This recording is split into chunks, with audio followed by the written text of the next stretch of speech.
Most people don't lose motivation because they're failing.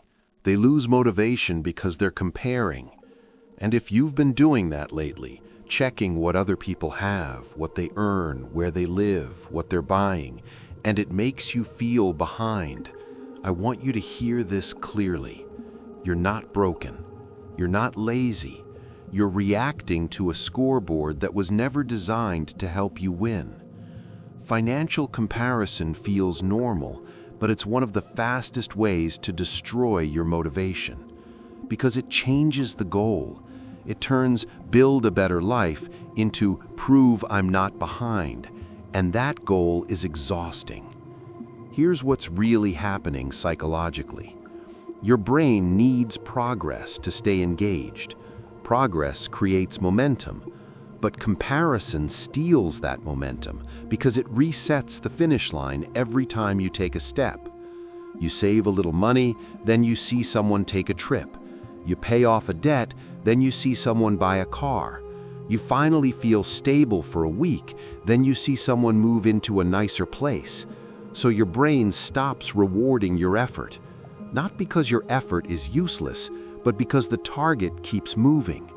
And when the target keeps moving, motivation collapses.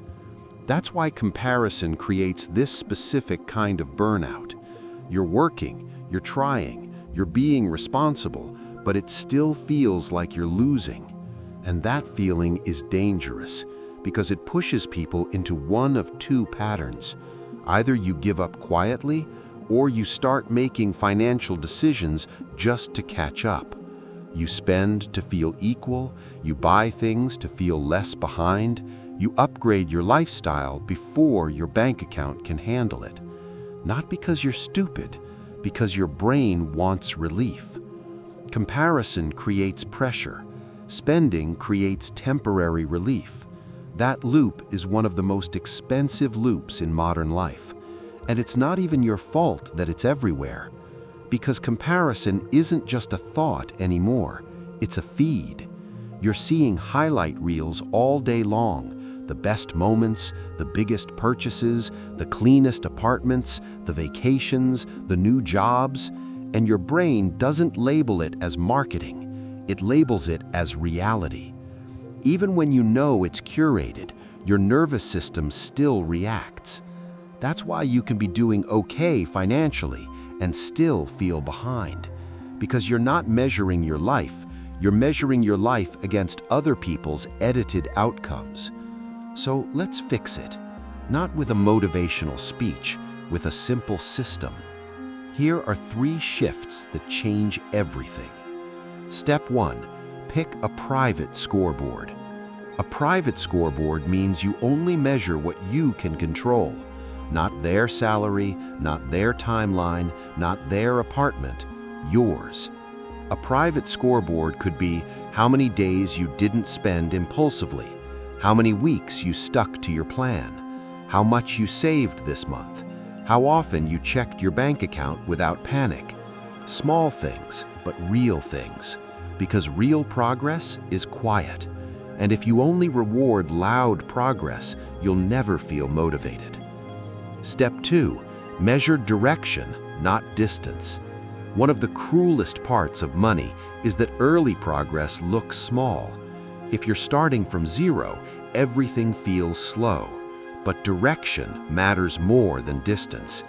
If you're moving from chaos to control, from stress to structure, from reaction to intention, that is winning, even if your numbers are still small. You don't need to be ahead. You need to be moving. Step 3, replace comparison with proof. Comparison is a feeling. Proof is evidence. So instead of asking, why am I behind? Ask, what proof do I have that I'm improving? Proof could be, I stopped overdrafting. I paid off 1 credit card. I saved my first $100. I'm finally tracking my spending. I can handle a surprise expense without panic. That proof becomes your new identity. And identity is what sustains motivation. Because motivation isn't built by inspiration, it's built by trust. trust in yourself. Now, let me make this even more practical with a real example. Let's say you're scrolling and you see someone your age buying a new car. Your chest tightens, your brain starts doing math you didn't ask it to do, and suddenly your life feels smaller. In that moment, your goal isn't to stop feeling it. Your goal is to interrupt the scoreboard. So you say, that's their timeline, not mine. Then you shift into proof. What did I do this week that moved me forward? And you pick one thing. Maybe it's small, but it's real. And real is what calms your nervous system, because your nervous system doesn't calm down from big dreams. It calms down from consistency. And if you can build that consistency, comparison starts losing its power, not because you become immune, but because you finally have something stronger than jealousy.